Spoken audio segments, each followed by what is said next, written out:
Nous t'avons longuement parlé au travers de nos prières, au travers de nos chants,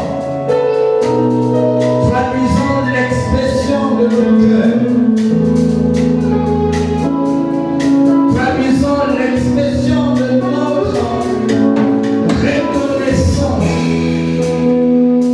mais aussi traduisant notre Père, notre Dieu, le désir de notre cœur pour toi.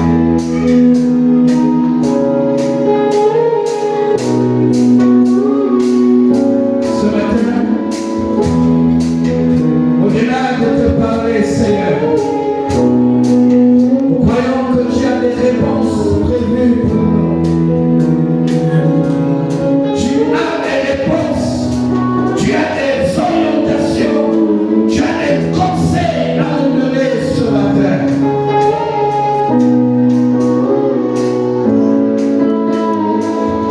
Comme j'aime te le dire, Père, je m'abandonne à toi. Je m'abandonne à toi. Sans qui je ne peux rien. Illumine les yeux de mon cœur. Inspire-moi davantage par ton esprit de manière à donner à être à la hauteur de la tâche qui m'incombe ce matin. C'est ton peuple. Donc, à ce que ce soit certainement des rappels pour quelques-uns, mais une nouvelle, une révélation pour d'autres.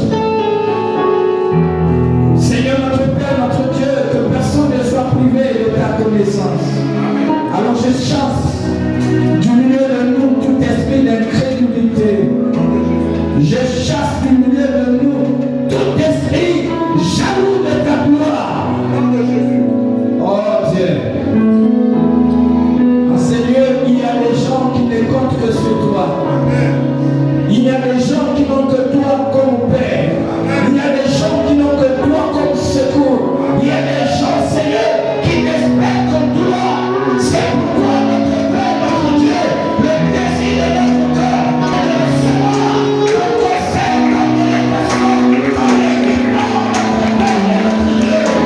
Seigneur, je viens comme ça, les dieux, lui ne prospère nos vies, lui ne prospère nos rêves, nos sang, lui ne prospère nos placements. Ah, Seigneur!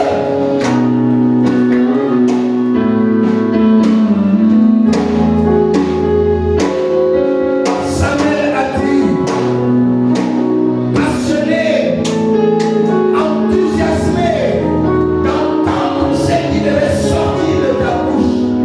Il a dit, sur la recommandation du prêtre Élie, il a dit, Seigneur, toi, ton serviteur t'écoute.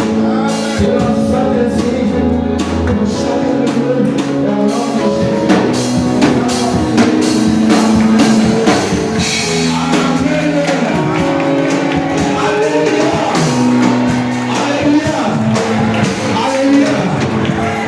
Alléluia.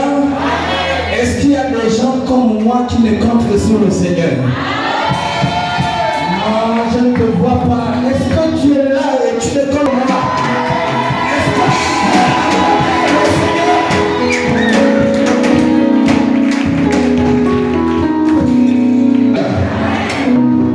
Croyez-moi, s'il y a des gens qui ne comptent que sur le Seigneur, alors vous êtes comme moi. Je n'ai plus de père, je n'ai plus de mère. Après avoir perdu tous mes aînés, je suis devenu père de moi-même, mère de moi-même et aîné de moi-même. Et je ne compte que sur le Seigneur. Alléluia. Merci encore. Je bénis le Seigneur. De sorte à ce que depuis que je suis arrivé ici, le Seigneur ne cesse de me parler. Amen. Chaque jour qui passe, le Seigneur me donne une parole sur laquelle je m'appuie. Alléluia. Depuis donc jeudi, nous parlons de nous réveiller. Merci. Nous parlons de nous réveiller selon que il a plu à Dieu de nous donner cette injonction, de pouvoir nous réveiller et de nous lever d'entre les morts. Pour ceux qui sont arrivés que ce matin, saisissez cette opportunité pour essayer d'avoir l'essentiel de ce que nous nous sommes dit. J'ai pas de temps, nous allons au pas de course. Même jeudi, le Seigneur nous a mis à cœur de planter le décor.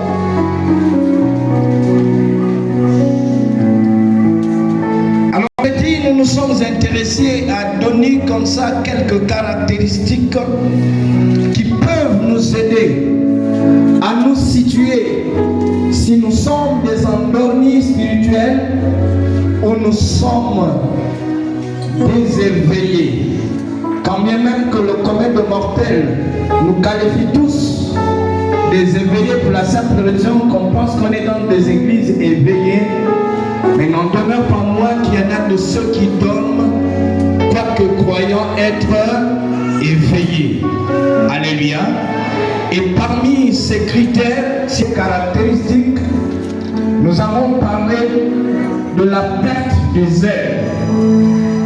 Toutes les fois que vous voyez quelqu'un qui était chaud dans le Seigneur et commence à perdre les ailes, dites-vous qu'il y a déjà une lueur de sommeil spirituel qui commence à l'attaquer. Et la deuxième caractéristique, nous avons dit que lorsque vous voyez la personne développer une certaine insensibilité à la voix de Dieu, s'il y a possibilité de mettre une injection, une perfusion pour stimuler le frère à se réveiller, ce serait une bonne chose. Et la troisième caractéristique, nous avons parlé de la conformité progressive avec le monde. Généralement, lorsqu'on dort spirituellement, c'est une sorte d'éloignement. Et quand on s'éloigne, on finit par s'égarer. Et généralement, ce qui nous aide à les identifier, c'est leur enthousiasme même à se conformer progressivement avec le monde. Paul a dit, ne vous conformez pas au siècle présent. Alléluia. Alléluia. En plus donc de donner les caractéristiques, il est important pour nous de répondre à la question pourquoi doit-on se réveiller d'entre les morts? Parce qu'il ne sert à rien seulement de dire aux gens de se réveiller, mais il faut leur donner des raisons pour lesquelles ils doivent se réveiller d'entre les morts. Ça va? Pour ceux qui sont arrivés aujourd'hui, c'est pour vous que je fais. Et là, nous avons répondu par deux raisons. La première raison pour laquelle le réveil spirituel pour tout croyant est indispensable, c'est parce que le réveil spirituel nous permet de recevoir la lumière, l'illumination de la parole de Dieu. Selon que nous l'avons lu dans le verset 14, la dernière partie de ce verset. Et nous avons dit que lorsque nous sommes éclairés, l'illumination nous donne la possibilité de comprendre la parole de Dieu, de la saisir, mais aussi de la mettre en pratique. Car on peut lire la parole sans jamais la comprendre, mais on peut comprendre sans jamais la saisir. Et croyez-moi, on peut comprendre, saisir et sans jamais mettre en pratique. Jamais l'un sans l'autre, mais les trois vont ensemble. Ceci n'est que l'œuvre du Saint-Esprit qui nous éclaire. Le Saint-Esprit qui a reçu le mandat de communiquer avec notre esprit pour que nous soyons véritablement utiles pour l'avancement du royaume des cieux. Et la deuxième raison pour laquelle, c'est dans la deuxième raison qui justifie l'indispensabilité du réveil spirituel dans la vie d'un croyant, et bien c'est tout simplement parce que c'est lorsque nous sommes en éveil spirituel que nous pouvons révéler la grandeur infinie de la puissance de Dieu. Vous savez, lorsqu'on n'est pas éveillé, le diable est capable de nous semer le doute, même là où nous avons la victoire. Alléluia. Alléluia. Même là où nous avons la victoire, le diable est capable de nous semer les doutes. Dieu n'avait jamais menti lorsqu'il avait dit à Adam que vous mangerez de tout fruit, sauf le fruit de l'arbre qui donne la connaissance du bien et du mal. Et le diable le savait tellement bien. Mais sachant que Adam était distrait, ne pouvant pas être à côté de la femme, et puis le diable est venu semer les doutes, quand bien même que la femme pouvait répondre de façon affirmative à la réclamation, à la déclaration de la parole de Dieu. Mais la Bible nous dit qu'Adam avait fini, plutôt Ève avait fini par ajouter un peu. Or la Bible dit que cette parole de l'Éternel, personne ne doit retrancher ni ajouter. Alléluia. Le fait pour Ève d'ajouter avait ouvert une porte à l'ennemi, et tout de suite le monde est tombé dans le chaos, et c'est ce chaos que nous subissons les conséquences jusqu'à ce jour. Alléluia.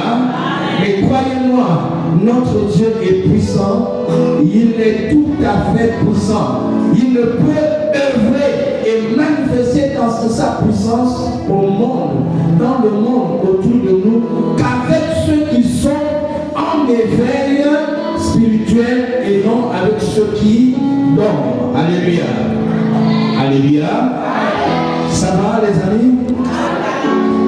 Et ce matin, je voudrais répondre à une question qui me semble très importante, parce que on peut donner les caractéristiques, on peut donner les raisons pour lesquelles nous devons nous réveiller, mais il serait important de vous donner aussi les conseils, sinon les clés que nous pouvons utiliser pour pouvoir nous réveiller spirituellement. Mais comme il s'agit d'une affaire personnelle d'abord, la question que je m'en vais nous poser, que je m'en vais essayer de répondre, est celle qui consiste à savoir comment puis-je alors me réveiller d'entre les morts.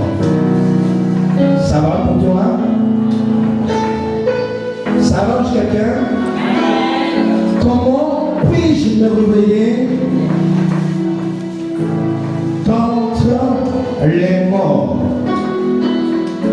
Notre texte de référence reste le même, selon Éphésiens le chapitre 5, le verset 14, que nous pouvons citer de mémoire.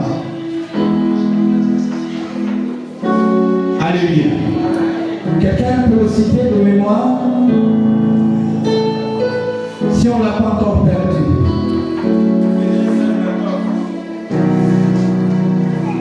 Alléluia. Quelqu'un peut le citer de mémoire pour nous tous? C'est pourquoi il est dit. C'est pourquoi il est écrit. Oui. Réveille-toi. Toi qui dors. Oui. Est-ce qu'on peut citer la parole qui est écrite là-dedans? La parole qui est écrite dans ce verset. C'est pourquoi il est écrit. Réveille-toi. Toi qui dors. relève-toi d'entre les morts. C'est ainsi Christ éclairera. Alléluia. C'est important. Et puisque l'apôtre Paul nous demande de nous réveiller, Dieu par l'entremise Paul nous demande de nous réveiller. Nous sommes et d'accord avec l'apôtre Paul qu'il faut que nous puissions nous réveiller. Regardez autour de nous les amis. Nous sommes combien? L'apôtre Paul dit que la Bible dit qu'il n'était que 12. Plus l'apôtre qui est venu un peu plus tard. Tout en sachant que parmi les 12, il y a un qui avait dans la balance en mi-chemin. Même si l'année était remplacée après. C'est grâce à ces 12, sinon grâce au Père, que la parole de Dieu est arrivée jusqu'à nous. Nous sommes combien? Tous les dimanches, nous comptons nos effectifs. Et lorsque nous comptons nos effectifs, je ne sais pas s'il y a un culte où vous avez déjà été 12 personnes seulement ici. Toujours plus que 12. Si nous enlevons nos enfants et nous nous enterrons à tous ceux qui sont adultes, mettez-vous dans la pensée d'imaginer un peu si tous les adultes que nous sommes, nous pouvions nous mettre au service du Seigneur en âme et conscience. Quel impact l'Église de Christ devait avoir dans ma midi? Je ne parle pas d'ailleurs, je suis à ma midi. Alléluia. Alléluia. Alléluia. Avez-vous besoin qu'un prophète vienne vous dire que nombreux d'entre nous sont dans le soleil? Quand je parle ainsi, j'aimerais te poser la question de savoir quelle était la dernière fois que tu as dit à quelqu'un que Jésus t'aime. Toi. Oui, toi qui me regardes là. Quelle était la dernière fois que tu as dit à quelqu'un que Jésus t'aime? Quelle était la dernière fois que dans ta chambre, tu as fléchi genoux, tu as commencé à casser le caillou, et tu n'as pas pensé à toi seulement, tu as commencé à le citer, cette famille qui vit dans la précarité, cette famille qui est aveuglée, cette famille qui est éloignée de Jésus, famille qui est attachée au bouillir, au zéro, au rabattu et bien d'autres, cette famille qui est livrée à la bonne foi, cette famille qui est livrée à toute autre chose. Ou bien toutes les fois que tu pries, tu penses seulement au bonheur de ta famille. Alléluia. On dit à ton voisin que réveille-toi. Dis à ton voisin, toi. Ma fille, tu m'as dit ce matin, elle est où, Esther, que tu ne resteras plus dans le sommeil. Moi, je te suis. Toutes les étapes du culte sont importantes pour moi. Je fais attention à ce que nous disons à Dieu, mais aussi à ce que Dieu nous dit. Je pense que c'est un engagement. Tu es encore toute jeune. J'attends dans 10 ans. J'attends dans 10 ans. Dans 15 ans. Si tu me diras encore les mêmes choses. En fait, ma prière, c'est que tu ne changes pas.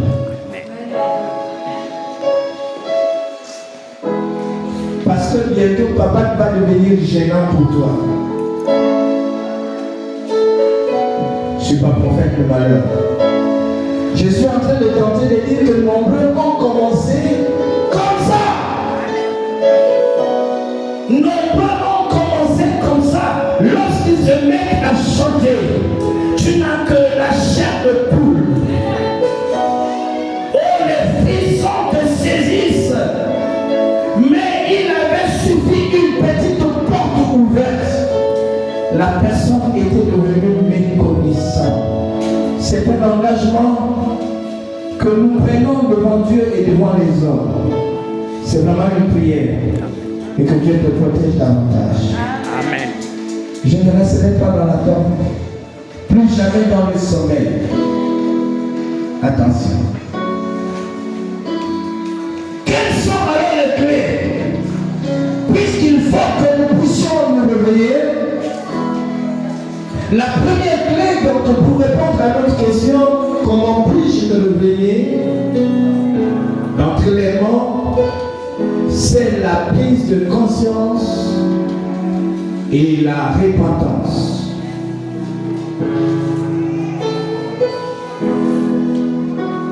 Je donne 3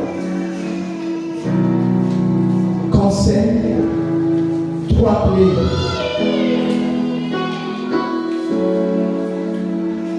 La prise de conscience et la repentance. La prise de conscience démontre que cette capacité que l'on a, après avoir posé certaines actions, lorsqu'il s'assoit au fin fond de sa personnalité, il se met à revoir le fil d'idées, le fil de la journée. Et là, l'homme se met à réaliser que oui, là quand même, ce que j'ai posé comme action là, soit c'est bien, soit c'est mauvais. La vérité est que notre conscience nous parle. Fait, si ta conscience ne te parle plus, alors pose-toi des questions. Si tu es humain et que ta conscience ne te parle plus, c'est dangereux. La majorité des temps, lorsque nous nous baladons, il arrive que nous posons des actions. Soit quelqu'un t'a fait du mal et tu t'es énervé, tu lui as raconté n'importe quoi. C'est tout à fait normal parce que la chair réagit. Nous sommes encore sur la terre, n'est-ce pas? Mais lorsque tu arrives quelque part, quand tu fais l'examen de soi, tu finis par réaliser que là, certainement, j'ai mal à... Maintenant, moi qui ai mal agi là, qui suis-je? Chrétien ou païen? Et à la lumière de la parole de Dieu, quelle aurait été ma réaction? Alléluia. Alléluia. Et là, je me mets dans les sentiments qui étaient en Jésus. Si aurait été Jésus à ma place, comment aurait-il pu réagir? Ma conscience va me parler. La parole de Dieu va me parler. Et lorsque je vois que la réaction de Jésus, c'est le contraire à ma réaction tout de suite, je trouve motif de pouvoir me repentir. Alléluia. Alléluia. Il n'y a pas de prise de conscience sans repentance. Alléluia. C'est important. Aussi vrai que nous sommes chrétiens, je ne parle pas d'une seule action. Je parle de depuis que tu es chrétien. Jusqu'à maintenant, as-tu fait une analyse de ton état? Il faut faire l'analyse de ton état. Et cette analyse consiste à reconnaître honnêtement que vous êtes soit dans une situation de sommeil, parce que ce que vous faites ne glorifie pas forcément le Seigneur. Alléluia. Alléluia.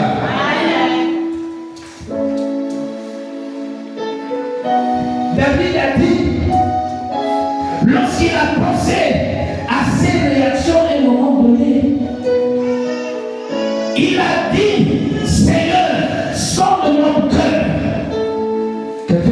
quelqu'un m'entend? Et pourtant, homme décrit, homme fait selon le cœur de Dieu. C'est comme ça que Dieu dépeint David. Mais n'empêche pas que David a posé des actions qui étaient contraires à la volonté de Dieu. Quelqu'un m'entend? Mais David était si coopérant avec Dieu, prêt toujours à reconnaître ses erreurs et prêt à se repentir.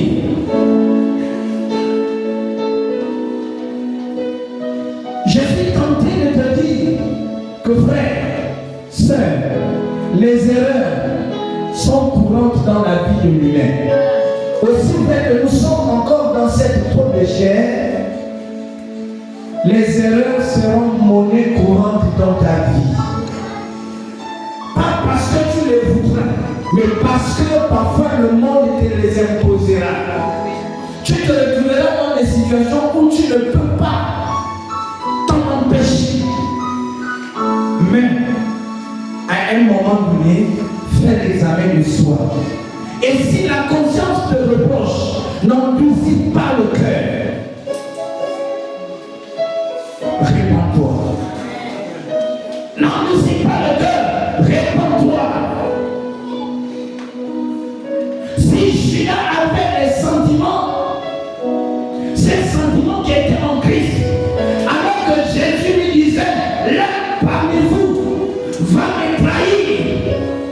La conscience de Judas était en train de parler. Mais dans sa faiblesse, au lieu de renoncer, il a préféré, au lieu de se repentir, il a préféré aller se pendre, sauter la vie. Alors que Pierre, de même que Judas, lui aussi, comme disait ma fille, je ne le partirai pas en arrière, je m'engage, je le ceci. Pierre a dit, qui osera? Moi je serai avec toi. Si quelqu'un veut te faire du mal, c'est moi qui m'en chargerai. Et Jésus lui dit, avant que le coq n'ait chanté 3 fois, tu me renieras. Alléluia. Mais qu'est-ce que Pierre a fait contrairement à ce que Judas avait fait? La Bible dit que Pierre a reconnu. Et il a regretté amèrement. Il a regretté amèrement. C'est l'origine de ce chant que nous chantons. À qui irons-nous? Alléluia. C'est important, bien aimé. Dès lors que nous reconnaissons nos erreurs, ça ne sert à rien de résister. Demandez pardon, encore pardon, pardon et encore pardon. Il ne faut pas se fatiguer de demander pardon à Dieu. Écoutez-moi bien. Ne te lasse pas de pardonner ou de demander pardon. Jésus, quelqu'un est venu poser cette question à Jésus.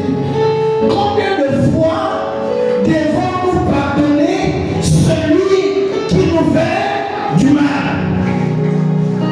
Cette même question peut être posée à l'opposé.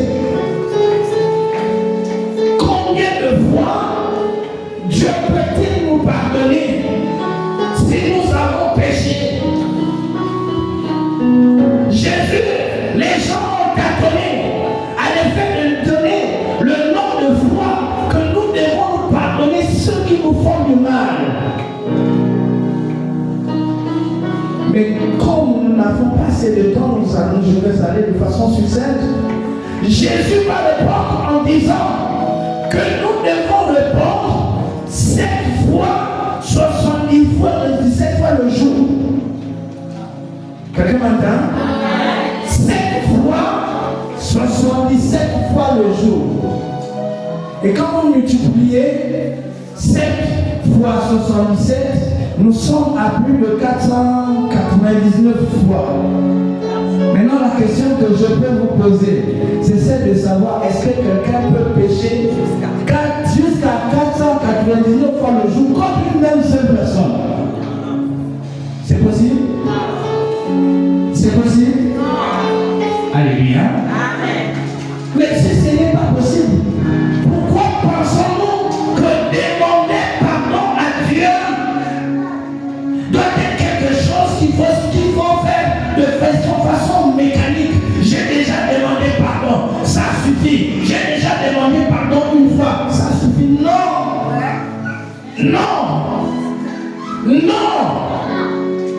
Demande pardon, demande encore et encore pardon. Surtout quand on reconnaît son tort. Je vous le dis, ce sont des orgueilleux qui pensent que demander pardon une fois suffit. Mais pour quelqu'un qui veut montrer à son frère qu'il est sincèrement désolé de l'action qu'il a posée, il peut demander pardon autant de fois jusqu'à ce que ce pardon ait de la place dans le cœur de son frère. Mais Dieu nous connaît tous. Il nous connaît nous-mêmes. Il nous connaît mieux que nous-mêmes. Alléluia. Une fois, tu as demandé pardon. Ne t'arrête pas là. Quelqu'un m'entend? Tu as pris conscience de ta faute. Tu as pris conscience des problèmes que tu as posés. Tu as pris conscience de ton relâchement dans le travail. Comme nous l'avons dit, premier critère, la perte de zèle. Tu as pris conscience que tu as perdu le zèle. Tu as pris conscience que tu n'es plus sensible à la voix de Dieu. Tu as pris conscience que tu es en train d'aller progressivement vers la conformité avec le monde. Alors arrête-toi, prends conscience et demande pardon à Dieu. Ne dis pas, Seigneur, je te demande pardon pour ce que j'ai fait qui ne te glorifie pas. Dieu ne te pardonnera pas. Quelqu'un m'entend? Dieu te pardonnera quand tu diras, Seigneur, je te demande pardon parce que j'ai perdu le zèle. Je te demande pardon parce que j'ai perdu le zèle. Quand j'ai commencé, j'étais toujours à l'heure du culte. Mais depuis quelque temps, je viens toujours en retard. Seigneur Jésus, je te demande pardon. Oh Seigneur, j'ai perdu le zèle. Quand on parlait de la prière, j'étais debout. Mais ce dernier temps, la prière n'est plus de la faire. Seigneur, pardonne-moi. Seigneur mon Dieu, quand il s'agissait de m'engager pour le service au travail manuel, j'étais toujours là. Mais depuis ce temps, j'ai toutes les raisons pour ne plus faire ton travail. Pardonne-moi. Alléluia. Tu demandes pardon de la sorte. Dieu t'écoute et il te pardonne. Maintenant, le piège se trouve où? Après demander pardon, ne reste pas sans rien faire. Engage-toi dans la mesure de rétablir ton premier amour. Alléluia. Les choses pour lesquelles tu as demandé pardon, il faut commencer à les faire. Je parle à quelqu'un? Est-ce que tu te retrouves dans ce qui a été dit? Alléluia. Alors, la deuxième clé, sinon le deuxième conseil. Si tu veux et que ça brûle dans ton cœur, non, ce séminaire t'a dérangé et que tu ne veux plus rester la même personne. Le deuxième conseil que je te donne ce matin, si tu veux te réveiller, il faut recentrer la vie spirituelle en Christ au quotidien. C'est-à-dire Jésus doit être au centre de ta vie chrétienne. Elle a dit, il est tout pour moi. derrière moi, je n'ai personne devant moi. Même s'il arrive que les problèmes dépassent au point de te faire pleurer, attention, pleure. Pas parce que tu es triste, mais pleure. En fait, des pleurs qui traduisent l'expression d'un plaidoyer auprès de celui en qui tu crois. Alléluia. Alléluia. Alléluia. Sors du christianisme qui consiste à croire que parce que tu es devenu chrétien, tout deviendra rose pour toi. Si quelqu'un t'a dit ça, je te le déconseille.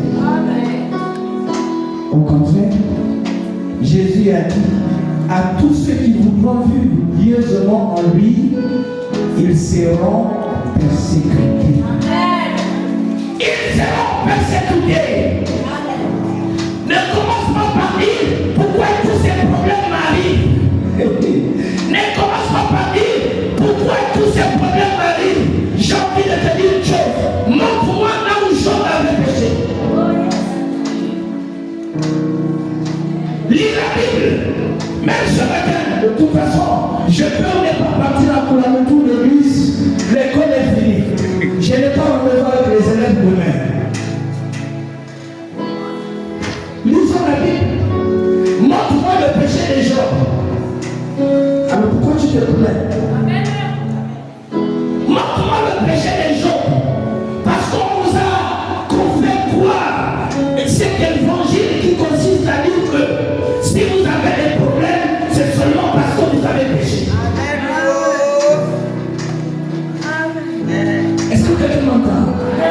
Votre sainteté, votre intégrité peut devenir un objet de vandalisme pour Dieu à votre sujet. Et lorsque Dieu devient fier de vous, lorsque Dieu devient fier de vous, il est capable, il est possible, j'allais dire, que l'ennemi vienne de dire. Hein? Dieu dit, je suis fier de Christian. Oh, tu es fier de Christian là pour rien. Mais Christian est intègre ainsi de suite. Non, laisse ça. Christian est intègre là parce que, en fait, tu le protèges, tu lui as tout donné. Amen, hein? Tu lui as donné la femme. Tu lui as donné les enfants. Tu lui as donné le travail. En fait, il a tout ce que l'homme peut avoir pour vivre sur la terre. C'est tout à fait normal qu'il te serve sans. Si tu veux voir combien il est prêt à renoncer à toi, permets que j'aille. Tu m'entends ça? Maintenant, enlève Job. À la place de Job, tu mets ton nom. Est-ce que tu peux savoir que c'est dans le secret, c'est comme ça que le diable peut aussi agir pour obtenir la permission auprès de Dieu pour pouvoir te tenter, pour pouvoir te persécuter, juste pour voir la dimension de ta foi. Et là, pour que tu t'en sortes, devant les situations vraies, regarde à Jésus. Si tu es abattu, Jésus. C'est ça que tu m'as précédé. Alléluia. Et j'aime ça. Ça veut dire que le Saint-Esprit fait son travail à sa manière. Et je suis très heureux pendant que je parle. Alléluia. Centrons notre quotidien chrétien sur Jésus. Jésus seul. Alléluia. Et si nous voulons centrer notre vie sur Jésus seul, il y a des implications qui nous sont obligatoires, parmi lesquelles la méditation de la parole de Dieu. Amen. Non, c'est de facto. Ce n'est pas facultatif. c'est pas discutable. Si tu es chrétien et que tu te sépares de la parole de Dieu, c'est que tu as une autre source. Tous ceux qui ont voulu centrer leur vie sur Jésus, sur Dieu, ont trouvé comme code de la vie, comme code de la route, la parole de Dieu. Au point où ils ne s'en séparent pas. Jamais ils ne sortent de la maison sans lire au moins un verset biblique. Jamais il ne dort sans écouter ce que Dieu lui dit. Mais toi et moi,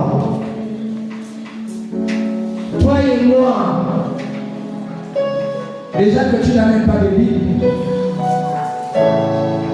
je suis convaincu qu'il y a des gens qui n'ont même pas de Bible ici. Hein? Je suis convaincu qu'il y a des gens qui n'ont même pas de Bible ici. Alléluia. Tu as tout ce qui coûte plus cher que la Bible, mais tu n'as pas la Bible. Et quand tu dis je suis chrétien, tu te le fais à quoi? J'ai maintenu la Bible dans mon téléphone, mais au fond là. Quelqu'un m'entend?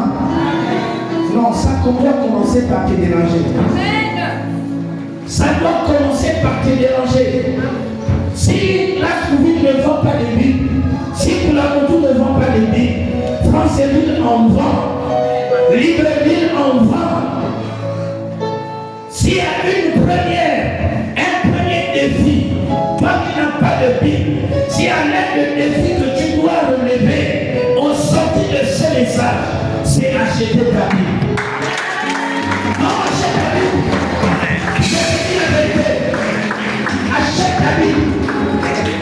Achète la Bible. Alléluia. J'aime bien nos vieux parents. Moi, je dis quand nous sommes sortis de l'église catholique, on a laissé beaucoup de choses là-bas. Bon, je n'ai jamais été à l'église catholique. Mais ceux qui y étaient ont laissé beaucoup de choses. Quand vous faites vos évangélisations, pour ceux qui évangélisent, dites-moi que vous évangélisez facilement les vieux papas de l'église catholique. Hein? Ils sont fidèles à leur prêtre. Pourquoi? Parce qu'au départ, on leur avait dit que le prêtre c'est Dieu. Mon père, c'est mon père. Et on lui a dit la Bible. J'ai ma grand-mère. Un peu plus petit, nous on traversait le bois pour aller vers le campement de pêche. Et puis, quand je n'avais rien à faire, j'ai parti avec eux. Mais ma grand-mère ne savait ni lire, ni écrire. Mais quand on lui avait parlé de la Bible, que Dieu est dans la Bible, les amis, toutes les fois que nous partions même au campement, elle avait sa Bible, c'est sa foi. Et quand elle dort, elle prend la Bible et pose comme le thé poudrier. C'est sa foi. Au fait, la foi, chacun est libre de manifester sa foi comme il veut. Amen. Et elle, c'était sa façon de croire que son Dieu était présent. Parce qu'on lui avait dit que Dieu était dans la Bible. Mais de vous à moi, Dieu est où? Dans sa parole, merci frère. Dieu est dans sa parole. J'avais, je crois, 100 francs là, que j'avais réservé pour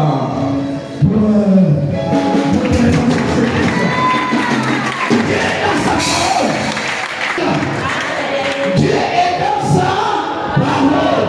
Je prophétise que les enfants que Dieu a reçus se multiplient à des centaines de millions. Alléluia. Dieu est la parole. Donc si je n'ai pas la capacité de lire et que ma foi m'amène à croire que Dieu est dans sa parole, et si je pose Dieu au chevet de mon lit, c'est qu'il est là. Est-ce que Dieu n'est pas là? La foi n'est pas définie comme assurance. Les choses qu'on... Une ferme assurance des choses que l'on espère. Et si j'espère que mon Dieu est là, Maccabée n'avait pas tort de croire que son Dieu était là. Alléluia. Après, méditer la parole de Dieu. Là, nous sommes dans la clé qui consiste à garder Jésus au centre.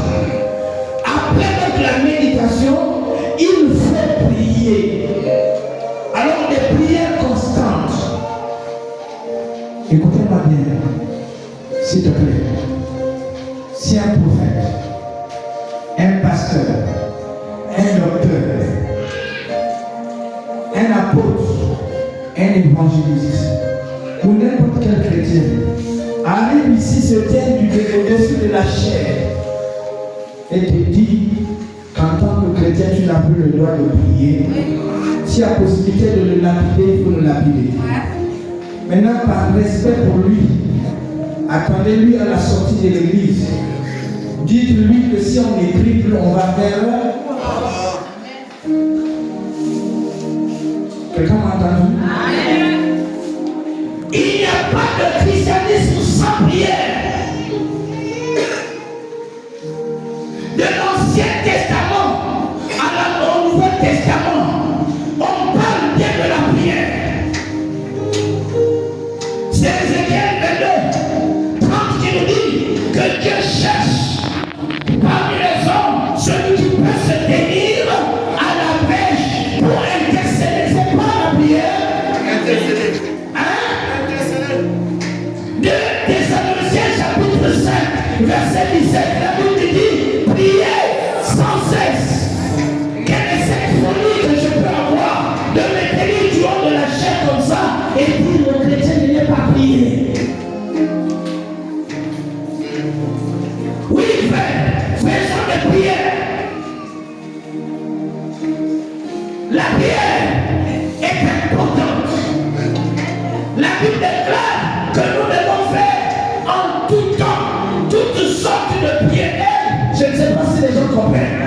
Nous devons faire en tout temps toutes sortes de prières. C'est-à-dire que, en fonction de la circonstance dans laquelle tu te trouves, il y a des prières il y a des types de prières spécifiques à chaque circonstance. Amen.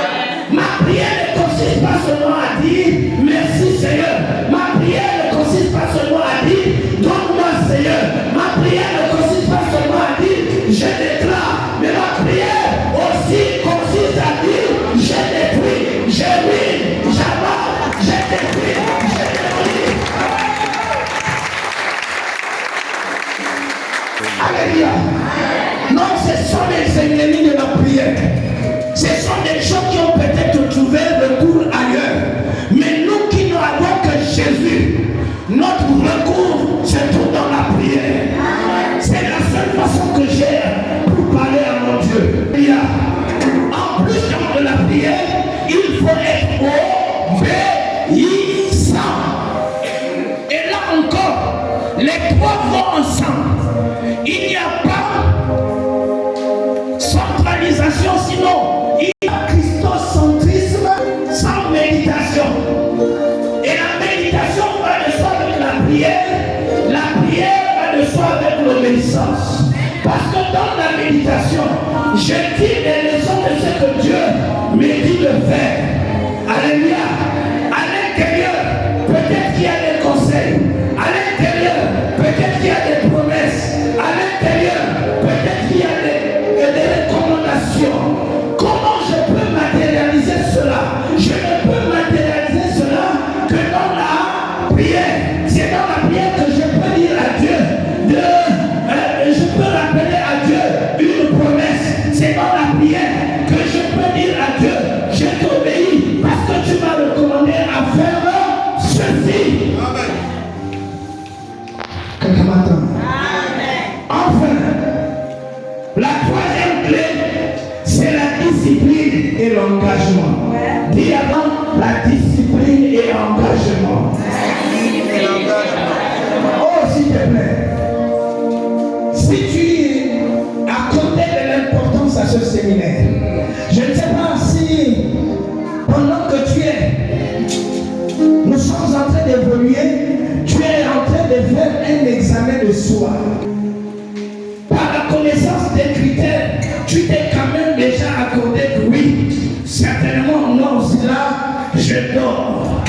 Mais il ne faut pas que la situation reste pareille.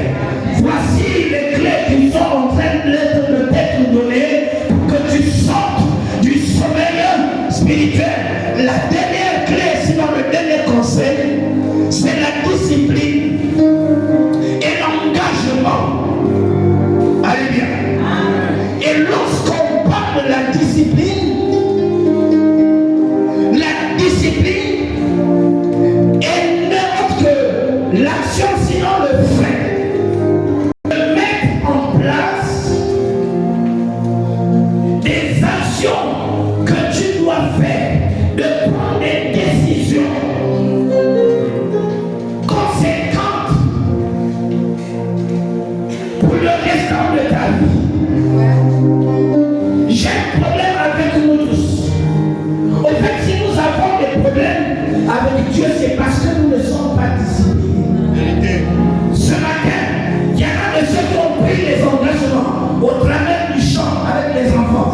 Il y en a de ceux qui vont prendre des engagements au travers de la prière. Il y en a de ceux qui sont en train de prendre des engagements. Quand ils sont de l'église, quelle discipline mets-tu en place? Alléluia. Alléluia.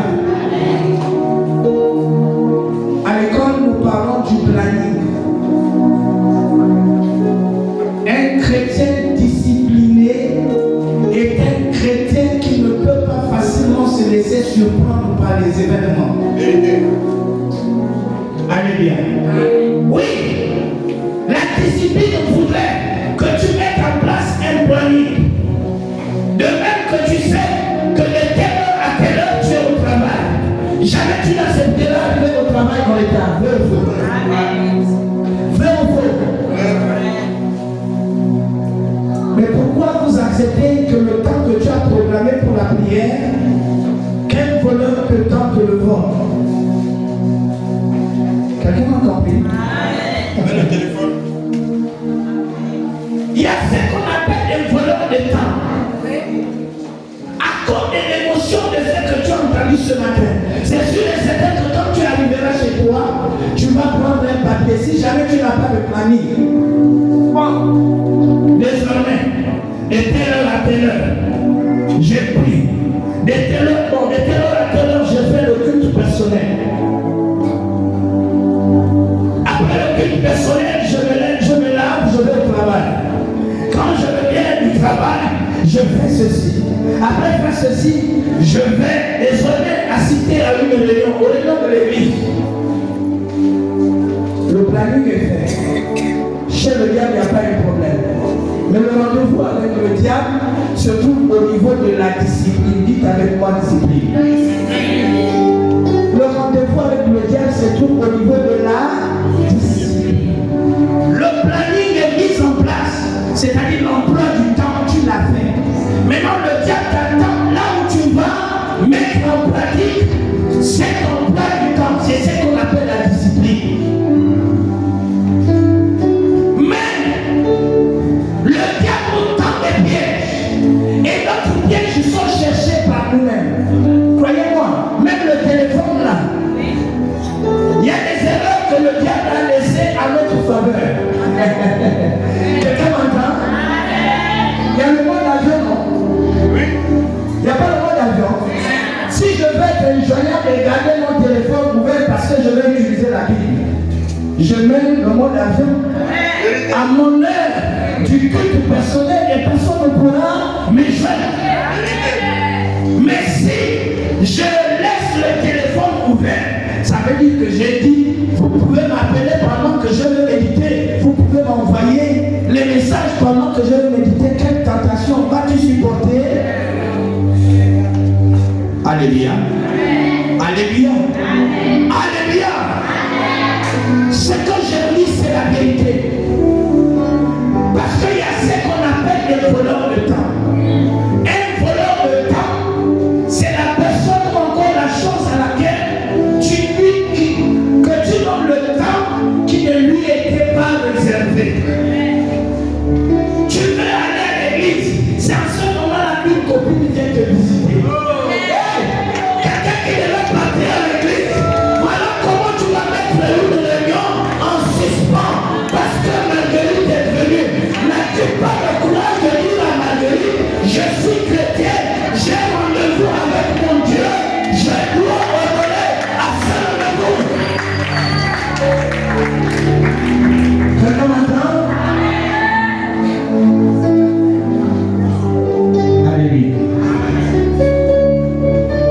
mais si tu ne le fais pas, il aura réussi à voler ton.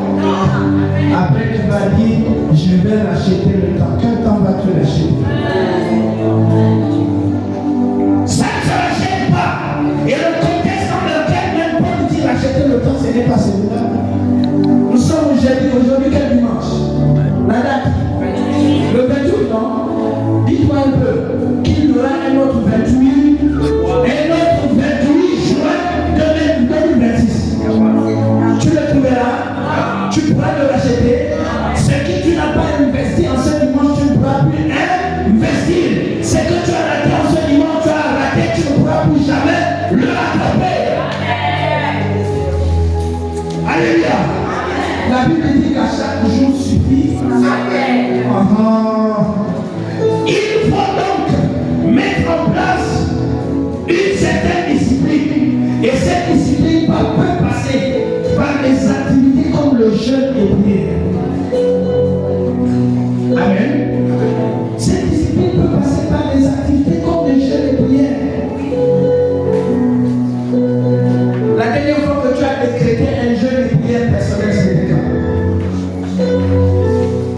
Non, ne fais pas semblant de réfléchir. Ça aussi, on aime de dire que toutes les fois que je jeûne, c'est quand on programme les jeûnes allaient. Mais un chrétien normal, tu ne peux pas faire du 1er janvier jusqu'au dernier au 31 décembre sans organiser un jeûne et prière personnel. En fait, ce sont des choses qui doivent découler de notre discipline personnelle. Dès qu'il y a une situation qui te dérange, tu as prié, ça n'a pas marché, tu changes de tactique, tu changes de système. Dis non, là je décrète un jeûne et prière. Parce que le jeûne est le temps de la prière par laquelle nous avons la possibilité de briser les chaînes de l'ennemi. Alléluia. Lisez Ésaïe chapitre 58, du verset 1 au verset 12. C'est par les jeunes que nous pouvons réparer les brèches. C'est par les jeunes que nous pouvons bâtir sur les ruines abandonnées. C'est par les brèches que nous pouvons restaurer les choses détruites. C'est par les jeunes que nous pouvons arracher tout ce que le diable nous a injustement volé. C'est par les jeunes que nous pouvons rendre libres les captifs. Serviteurs de Dieu, homme béni et femme bénie de Dieu, pourquoi se mettre à l'écart d'une telle discipline? En plus d'organiser les jeûnes de prière, il faut assister aux réunions de l'église. Ne cédez pas à cette politique machiavélique qui est un projet du diable, qui pense que les chrétiens peuvent vivre seuls et réussir.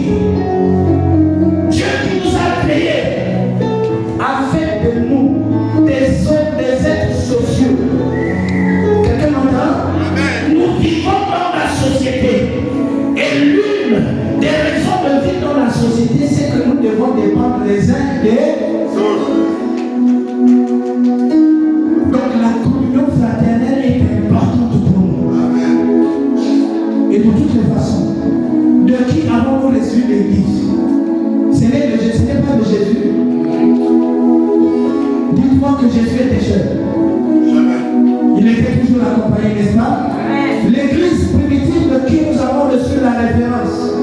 Si nous considérons Actes des Apôtres, le chapitre 42, le chapitre 2, du verset 42 au verset 47, la Bible dit qu'ils étaient assidus au temple en suivant les enseignements pour participer aux réunions de prière. Ils étaient ensemble pour participer aux appels, sinon la fraction de pain, ils étaient ensemble. Mais pourquoi penses-tu que seul tu peux réussir? Et la dernière application de cette clé, c'est l'action. Alléluia. Tu ne peux pas décider de te réveiller s'il n'y a pas d'action. Silence de mort. C'est Je l'ai dit, et je l'ai déjà dit. Je me réveille, je suis au lit. Je suis en éveil. La majorité de mon éveil sera constatée lorsque je me lèverai et je vais commencer à faire quelque chose. Et dans l'église, si tu veux prouver à papa Christian que tu es en éveil spirituel, commence à faire quelque chose dans la maison de Dieu. C'est aussi dit de façon simple. Amen. Commence à faire quelque chose dans la maison de Dieu. C'est alors que ton réveil spirituel sera évident. C'est pas le travail qui manque. Jésus a dit, la moisson est grande, il y a peu d'ouvriers. Et quand il dit, demandez au Père de la moisson de vous envoyer les ouvriers. Écoutez-moi bien, je chute par là. Nous sommes dans le risque de courir une malédiction. Toutes les fois que nous nous mettons à l'écart du service, écoutez ce que Jésus dit. Si vous refusez de m'adonner, je susciterai les pierres. Avez-vous déjà rencontré cette parole? Écoutez-moi bien. Maintenant, nous à qui Dieu a donné la conscience, nous à qui il a créé à son image, nous, quand il a associé, qu'il a pris comme collaborateur dans son œuvre, on refuse. Il va susciter des pierres qui n'ont ni vie, qui n'ont ni cœur, qui n'ont ni oreille, qui n'ont ni les yeux pour voir, les oreilles pour entendre, qui n'ont aucune conscience.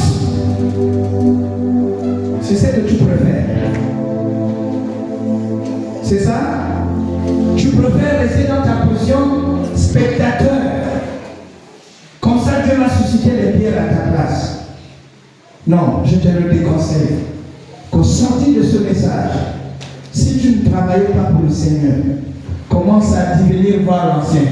Commence à venir voir le missionnaire et dis-lui que la parole de Dieu m'a tellement dérangé. Moi aussi, je veux maintenant montrer mon réveil. Rendre évident mon réveil. Je ne sais pas comment ça va se passer, mais je vais travailler pour le Seigneur. Et là, l'ancien va commencer à te dire, il y a plusieurs choses à faire dans la maison de Dieu. Soit tu t'engages à l'intercession, soit tu t'engages à l'évangélisation, soit tu t'engages à la louange, soit tu t'engages, je ne sais à quoi. Il y a beaucoup de choses à faire. C'est alors que notre réveil pourra être évident. C'est sur la base de ces paroles que je mets fin à mon homélie ce matin. Est-ce que Dieu a parlé à des esprits sinon dans le cœur vivant?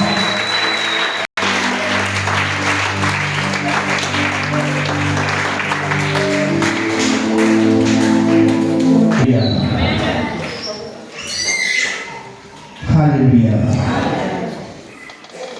Alléluia. Vous pouvez m'aider à confesser les paroles de ces chants dans un esprit de reconnaissance. Avant de passer le micro à papa Christian qui va nous conduire dans un temps de prière. Le temps que je me souffle un peu avant de passer à la Sainte-Sœur. Jésus, tu es puissant. Jésus, tu es puissant. Le vainqueur de l'Adam. Tu déplaces les montagnes. Jésus, tu es puissant.